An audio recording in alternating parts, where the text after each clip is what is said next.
پاک بخاری شریف میں موجود ہے، بخاری شریف جلد دوم صفحہ 791۔ کیا حدیث پاک ہے کہ سرکار کے دور میں ایک سرکار کے صحابی تھے جن کا اسم گرامی تھا اویمر اجلانی، حضرت اویمر اجلانی۔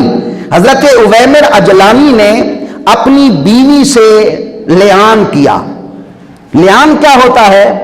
لعان یہ بھی میں آپ سے عرض کرتا جاؤں، لعان یہ ہوتا ہے کہ اگر خامد کہے کہ بھائی یہ جو تو نے بچہ جنم دیا ہے نا یہ میرا بچہ نہیں ہے، تو وہ بیوی کہے کہ نہیں بھائی یہ تمہارا بچہ ہے، تو شریعت فرماتی ہے کہ پھر یہ آپس میں لعان کریں، یعنی قاضی شرعی کی عدالت میں جا کر وہ بھی 4 قسمیں اٹھائے گی، وہ بھی 4 قسمیں اٹھائے گا، آخر میں ایک دوسرے کو اس طرح کے الفاظ کہیں گے کہ پھر اس کے بعد قاضی ان کے درمیان تفریق کر دے گا، اس کو کہتے ہیں لعان۔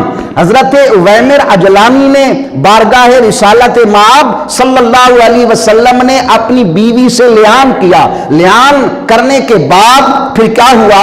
لما فرغا قال اویمر کذبت علیہا یا رسول اللہ صلی اللہ علیہ وسلم ان امسکتها فطلقها ثلاثا۔ تو حضرت اویمر نے عرض کیا یا رسول اللہ میں نے اس پر اگر جھوٹ بولا ہے تو میں اس کو 3 طلاقیں دیتا ہوں، تو اس نے اسی وقت سرکار کے سامنے 3 طلاقیں دے دی اپنی بیوی کو، اور فطلقها ثلاث تطلیقات عند رسول اللہ صلی اللہ علیہ وسلم فانفذہ رسول اللہ صلی اللہ علیہ وسلم، تو سرکار دو عالم صلی اللہ علیہ وسلم نے اس کی 3 طلاقوں کو نافذ فرما دیا۔